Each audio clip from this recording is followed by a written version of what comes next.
ಹೈಕೋರ್ಟ್ನಲ್ಲಿ ಮೂಡ ಕೇಸ್ ವಿಚಾರಣೆಗೆ ಸಂಬಂಧಪಟ್ಟಂತೆ ಈಗ ಆಲ್ರೆಡಿ ವಿಚಾರಣೆ ಆರಂಭವಾಗಿರುವಂತದ್ದು. ಸ್ನೇಹಮಯಿ ಕೃಷ್ಣ ಅವರ ಪರವಾಗಿ ವಕೀಲ ರಾಘವನ್ ಅವರು ವಾದವನ್ನ ಮಾಡ್ತಾ ಇದ್ದಾರೆ. ಸಿಎಂ ಸಿದ್ದರಾಮಯ್ಯಗೆ ಟೆನ್ಷನ್ ಶುರುವಾಗಿದೆ. ಬಿಕಾಸ್ ರಾಘವನ್ ವಾದ ಮಂಡಿಸಿದ್ದಿದೆಯಲ್ಲ, ಈ ಮುಂಚೆ ತುಂಬಾ ಪ್ರಬಲವಾಗಿ ವಾದವನ್ನ ಮಂಡಿಸಿದ್ರು. ಅವರು ಪಿನ್ ಟು ಪಿನ್ ಡೀಟೇಲ್ಸ್ ಅನ್ನ ಮೆನ್ಷನ್ ಮಾಡಿದ್ರು. ಈ ಮುಂಚೆ ನಾನು ಮೊನ್ನೆಲ್ಲ ಹೇಳ್ತಾ ಇದ್ದೆ, ಈಗ ಅಭಿಷೇಕ್ ಮನು ಸಿಂಘ್ವಿ ಅವರು ವಾದವನ್ನ ಮಾಡಬೇಕಾದ್ರೆ ಮುಖ್ಯಮಂತ್ರಿಗಳ ಪರವಾಗಿ ಅದೆಲ್ಲವೂ ಕೂಡ ಸಿಎಂ ತಪ್ಪೇ ಮಾಡಿಲ್ಲ, ಸಿಎಂದೇನು ಪಾತ್ರನೇ ಇಲ್ಲ ಅನ್ನುವ ರೀತಿಯಲ್ಲಿ ಇರ್ತಾ ಇತ್ತು. ರಾಘವನ್ ವಾದ ಮಾಡಲಿಕ್ಕೆ ಶುರು ಮಾಡಿದ್ಮೇಲೆ ಹೌದಾ ಎಲ್ಲೋ ಒಂದು ಸ್ವಲ್ಪ ಎಡವಟ್ಟಾಗಿರುವ ರೀತಿಯಲ್ಲಿ ಕಾಣಿಸ್ತಾ ಇದೆಯಲ್ಲ ಅನ್ನುವ ರೀತಿಯಲ್ಲಿ ಭಾವನೆ ಬರುವಂತಿತ್ತು. ರಾಘವನ್ ಆ ರೀತಿಯಾಗಿ ಪ್ರಬಲವಾಗಿ ವಾದವನ್ನು ಮಂಡಿಸಿದ್ರು. ರಾಘವನ್ ವಾದ ಮಾಡ್ತಾ ಇದ್ದಾರೆ. ಅಡ್ವೊಕೇಟ್ ಜನರಲ್ ರಾಘವನ್ ಎತ್ತಿದ ವಿಚಾರಗಳು ಅನ್ವಯಿಸಲ್ಲ ಅಂತೆಲ್ಲ ಹೇಳ್ತಾ ಇದ್ದಾರೆ. ಅಂದ್ರೆ ರಾಘವನ್ ಅವರು ಮೂಢ ಅಧಿಕಾರಿಗಳನ್ನ ಸಸ್ಪೆಂಡ್ ಮಾಡಿದ್ದಾರೆ ಅಂತ ರಾಘವನ್ ಅವರು ವಾದ ಮಾಡಿದ್ರು. ಅದಕ್ಕೆ advocate general K Shashikiran Shetty ಅವರು ಪ್ರತಿವಾದವನ್ನು ಮಾಡ್ತಾ ಅಮಾನತು ಆದೇಶವನ್ನು ಹಿಂಪಡೆಯಲಾಗಿದೆ ಅಂತ ಹೇಳ್ತಾರೆ. ಎಜಿ ಅಂದ್ರೆ ಅಡ್ವೊಕೇಟ್ ಜನರಲ್ ಶಶಿಕಿರಣ್ ಶೆಟ್ಟಿ ಅವರು ರಾಘವನ್ ಎತ್ತಿದ ವಿಚಾರಗಳು ಅನ್ವಯಿಸಲ್ಲ ಅಂತ ಹೇಳಿದ್ರು. ಸಿಎಂ ಪರವಾಗಿರುವಂತ ಅಂದ್ರೆ ರಾಜ್ಯ ಸರ್ಕಾರದ ಮುಖ್ಯ ಕಾರ್ಯದರ್ಶಿಗಳ ಪರವಾಗಿ ವಾದವನ್ನ ಮಾಡಿದಂಥವರು ಶಶಿಕಿರಣ್ ಶೆಟ್ಟಿ ಅವರು ಕೂಡ ಪ್ರತಿವಾದವನ್ನು ಮಾಡ್ತಾ ಇದ್ದಾರೆ. ರಾಘವನ್ ವಾದವನ್ನ ಮಂಡಿಸುವಂತ ಸಂದರ್ಭದಲ್ಲಿ ರಾಘವನ್ ವಾದ ಮಾಡ್ತಾ ಮೂಢ ಆಯುಕ್ತರನ್ನ ಅಮಾನತು ಮಾಡಲಾಗಿದೆ. ರಾಘವನ್ ವಾದಕ್ಕೆ ಈ ಸಂದರ್ಭದಲ್ಲಿ ಆಕ್ಷೇಪವನ್ನು ವ್ಯಕ್ತಪಡಿಸಲಾಯಿತು. ಸಿಎಂ ಪರವಾಗಿ ಅಂದ್ರೆ ರಾಜ್ಯ ಸರ್ಕಾರದ ಮುಖ್ಯ ಕಾರ್ಯದರ್ಶಿಗಳ ಪರವಾಗಿ ಅವರು ಮೊನ್ನೆ ಫ್ರೆಶ್ ಆಗಿ ವಾದವನ್ನ ಮಂಡಿಸಿದ್ರು. ಶಶಿಕಿರಣ್ ಶೆಟ್ಟಿ ಅವರು 9ನೇ ತಾರೀಕು ವಾದವನ್ನು ಮಂಡಿಸಿದ್ರು. ಈಗ ಶಶಿಕಿರಣ್ ಶೆಟ್ಟಿ ಹಾಗೂ ಸಿಂಘ್ವಿ ಅವರು ವಾದವನ್ನು ಮಾಡ್ತಾ ಇದ್ದಾರೆ. ಸಿಎಂ ಪರವಾಗಿ ಅಭಿಷೇಕ್ ಮನು ಸಿಂಘ್ವಿ ಅವರು ವಾದವನ್ನು ಮಾಡ್ತಾ ಇದ್ದಾರೆ. ಎರಡನೇ ಸುತ್ತಿನ ವಾದ ಇದು ಅಭಿಷೇಕ್ ಮನು ಸಿಂಘ್ವಿ ಅವರದ್ದು. ಯಾಕೆಂದ್ರೆ ಫಸ್ಟ್ 2 ದಿನ ವಾದವನ್ನು ಮಾಡಿದ್ರು, ತದನಂತರ ಮುಂದೂಡಿಕೆ ಮಾಡಲಾಗಿತ್ತು. ಅದಾದ್ಮೇಲೆ ರಾಜ್ಯಪಾಲರ ಕಾರ್ಯದರ್ಶಿಗಳ ಪರವಾಗಿ ತುಷಾರ್ ಮೆಹ್ತಾ ಅವರು ಸಾಲಿಸಿಟರ್ ಜನರಲ್ ಅವರು ವಾದವನ್ನು ಮಾಡಿದ್ರು. ಇನ್ನು ರಂಗನಾಥ್ ರೆಡ್ಡಿ ಅವರು ದೂರುದಾರರ ಪರವಾಗಿ ವಾದವನ್ನು ಮಾಡಿದ್ರು. ಮಣಿಂದರ್ ಸಿಂಗ್ ಅವರು ಕೂಡ ದೂರುದಾರರ ಪರವಾಗಿ ವಾದವನ್ನು ಮಾಡಿದ್ರು. ಪ್ರಭುಲಿಂಗ ನಾವದಗಿ ಅವರು ಕೂಡ ದೂರುದಾರರ ಪರವಾಗಿ ವಾದವನ್ನು ಮಾಡಿದ್ರು. ಈಗ ರಾಘವನ್ ಅವರು ಕೂಡ ಅಂದ್ರೆ ಹಿಂದೆನೂ ಕೂಡ ರಾಘವನ್ ದೂರುದಾರರ ಪರವಾಗಿ ವಾದವನ್ನು ಮಾಡಿದ್ರು. ಈಗ ಮತ್ತೆ ಇವತ್ತು ಕೂಡ ಮುಂದುವರಿಸಿದ್ದಾರೆ. ಈ ಸಂದರ್ಭದಲ್ಲಿ ಅಭಿಷೇಕ್ ಮನು ಸಿಂಘ್ವಿ ಅವರು ಕೂಡ ವಾದವನ್ನ ಮಾಡ್ತಾ ಇದ್ದಾರೆ. ವಾದ ಪ್ರತಿವಾದ ನಡೀತಾ ಇದೆ. ಇವತ್ತು ಅಂತಿಮ ಈ ಪ್ರಕರಣದಲ್ಲಿ ವಾದ ಪ್ರತಿವಾದ ಅನ್ನುವಂಥದ್ದು. ರಾಘವನ್ ವಾದವನ್ನು ಮಾಡ್ತಾ 50-50 ನಿವೇಶನ ಹಂಚಿಕೆಯು ಹಾಲಿ ಪ್ರಕರಣಕ್ಕೆ ಅನ್ವಯಿಸೋದಿಲ್ಲ ಅಂತ ಹೇಳ್ತಾ ಇದ್ದಾರೆ. ಅದಕ್ಕೆ ಪೀಠ ಅದನ್ನ ಪರಿಗಣಿಸೋಣ ಅಂತ ಹೇಳಿದ್ರು. ಅದಕ್ಕೆ ಅಡ್ವೊಕೇಟ್ ಜನರಲ್ ಅವರು ರಾಘವನ್ ಹೇಳ್ತಾ ಇರುವಂತ ಆದೇಶವನ್ನ ಹಿಂಪಡೆಯಲಾಗಿದೆ ಈಗ ಆಲ್ರೆಡಿ ಅಂತನೂ ಕೂಡ ಅದಕ್ಕೆ ಸ್ಪಷ್ಟನೆ ಕೊಡುವಂತ ಕೆಲಸವನ್ನ ಮಾಡ್ತಾ ಇದ್ರು. ಸಿದ್ದರಾಮಯ್ಯ ಪತ್ನಿಗೆ ಹಂಚಿಕೆಯಾದಂಥ ನಿವೇಶನವು ಕಾನೂನು ಬಾಹಿರ.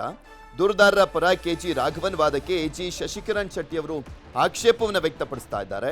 ಅಧಿಕಾರಿಯ ಅಮಾನತು ಆದೇಶವನ್ನ ಹಿಂಪಡೆಯಲಾಗಿದೆ, ಅಂದ್ರೆ ಅಮಾನತು ಮಾಡಲಾಗಿತ್ತಲ್ಲ ಆ ಆದೇಶವನ್ನ ಹಿಂಪಡೆಯಲಾಗಿದೆ ಅಂತ ಸಮರ್ಥನೆ ಮಾಡ್ಕೊಳ್ತಾ ಇದ್ದಾರೆ. ಹೀಗಾಗಿ ದೂರುದಾರರ ವಾದದಲ್ಲಿ ಹುರುಳಿಲ್ಲ ಅಂದ್ಬಿಟ್ಟು ವಾದವನ್ನ ಮಾಡ್ತಾ ಇದ್ದಾರೆ ಶಶಿಕಿರಣ್ ಶೆಟ್ಟಿ ಅವರು. ಅಭಿಷೇಕ್ ಮನು ಸಿಂಘ್ವಿ ಅವರು ಕೂಡ ವಾದವನ್ನ ಆರಂಭ ಮಾಡಿದ್ದಾರೆ.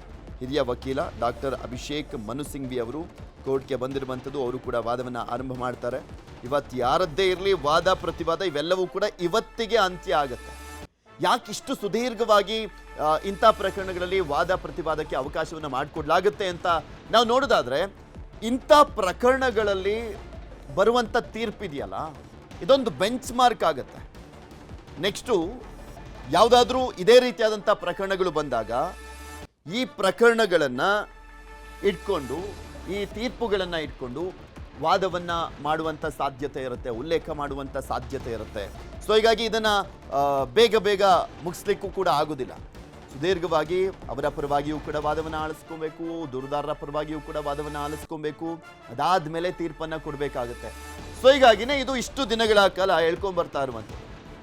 ಬಿಕಾಸ್ ಇದು ಒಬ್ಬ ವ್ಯಕ್ತಿ ಅನ್ನೋದಕ್ಕಿಂತ ಪ್ರಮುಖವಾಗಿ ರಾಜ್ಯದ ಮುಖ್ಯಮಂತ್ರಿಗಳ ವಿಚಾರಕ್ಕೆ ಸಂಬಂಧಪಟ್ಟಂತೆ ಪ್ರಶ್ನೆ ಆಗಿರುವಂಥ ಹಿನ್ನೆಲೆಯಲ್ಲಿ ತುಂಬಾ ಇಂಪಾರ್ಟೆಂಟ್ ಆಗುತ್ತೆ. ಹೈ ಪ್ರೊಫೈಲ್ ಕೇಸ್ ಆಗಿರುವಂಥದ್ದು. ಸೊ ತೀರ್ಪನ್ನ ಕೊಡುವಂಥ ಸಂದರ್ಭದಲ್ಲೂ ಕೂಡ ತುಂಬಾ ಅವಲೋಕಿಸಿ ತೀರ್ಪನ್ನ ಕೊಡಬೇಕಾಗುತ್ತೆ. ಸೊ ಹೀಗಾಗಿನೇ ಇದು ತುಂಬಾ ಟೈಮ್ ಹಿಡಿತಾ ಇದೆ. ಒಂದ್ ಕಡೆ ವಾದ ಪ್ರತಿವಾದ, ಮತ್ತೊಂದು ಕಡೆ ಮುಖ್ಯಮಂತ್ರಿಗಳು ಸಿಟಿ ರೌಂಡ್ಸ್ ಅನ್ನ ಕೈಗೊಂಡಿರುವಂಥದ್ದು. ಇವತ್ತು ಟೆನ್ಷನ್ನ ನಡುವೆ ಮುಖ್ಯಮಂತ್ರಿಗಳು ಸಿಟಿ ರೌಂಡ್ಸ್ ಹೋಗ್ತಾ ಇದ್ದಾರೆ. ಬೆಂಗಳೂರಿನ ಸಿಟಿ ರೌಂಡ್ಸ್ ಮಾಡ್ತಾ ಇದ್ದಾರೆ ಮುಖ್ಯಮಂತ್ರಿಗಳು. ಸಿದ್ದರಾಮಯ್ಯನವರು ಈ ಹಿಂದೆ ವಾದ ಪ್ರತಿವಾದ ಮಾಡುವಂತ ಅಂದ್ರೆ ಕೋರ್ಟ್ ವಿಚಾರಣೆ ಇರುವಂತ ಸಂದರ್ಭದಲ್ಲಿ ತಮ್ಮ ಸ್ಕೆಡ್ಯೂಲ್ಗಳನ್ನು ಕ್ಯಾನ್ಸಲ್ ಮಾಡ್ಕೊಂಡಿದ್ರು. ಬಟ್ ಇವತ್ತು ಸಿಎಂ ಸಿಟಿ ರೌಂಡ್ಸ್ ಅನ್ನ ಕೈಗೊಂಡಿದ್ದಾರೆ. ಸಿಂಘ್ವಿ ಅವರು ವಾದವನ್ನು ಮಾಡ್ತಾ ಇದ್ದಾರೆ.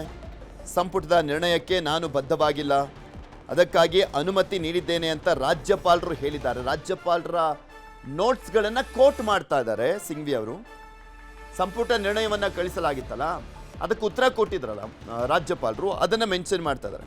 ಸಂಪುಟದ ನಿರ್ಣಯಕ್ಕೆ ನಾನು ಬದ್ಧವಾಗಿಲ್ಲ, ಅದಕ್ಕಾಗಿ ಅನುಮತಿ ನೀಡಿದ್ದೇನೆ ಅಂತ ರಾಜ್ಯಪಾಲರು ಆದೇಶ ಮಾಡಿದ್ದಾರೆ. ಆದರೆ ಏಕೆ ಅನುಮತಿ ನೀಡಿದ್ದೇನೆ ಅಂತ ರಾಜ್ಯಪಾಲರು ಹೇಳಿಲ್ಲ. ಅಭಿಷೇಕ್ ಮನು ಸಿಂಘ್ವಿ ಅವರ ವಾದ. ಇಂದು ವಾದ ಮಂಡನೆಯನ್ನು ಮುಗಿಸಬೇಕು ಅಂತಲೂ ಕೂಡ ಸೂಚನೆ ಕೊಟ್ಟಿದ್ದಾರೆ. ನ್ಯಾಯಮೂರ್ತಿಗಳಾಗಿರುವಂಥ ಎಂ ನಾಗಪ್ರಸನ್ನ ಅವರು ಸೂಚನೆ ಕೊಟ್ಟರು. ಇವತ್ತೆಲ್ಲವೂ ಕೂಡ ಮುಗ್ದೋಗ್ಬಿಡಬೇಕು, ಗಾಲಡಿ ತುಂಬ ಡ್ರ್ಯಾಗ್ ಆಗಿದೆ ಅಂತ. ರಾಜ್ಯಪಾಲರು ವಿವೇಚನೆಯನ್ನು ಹೇಗೆ ಬಳಸಿದೆ ಎಂಬುದನ್ನು ತಿಳಿಸಬೇಕಾಗಿತ್ತು. ಅಭಿಷೇಕ್ ಮನು ಸಿಂಘ್ವಿ ಅವರ ವಾದ ಇದು.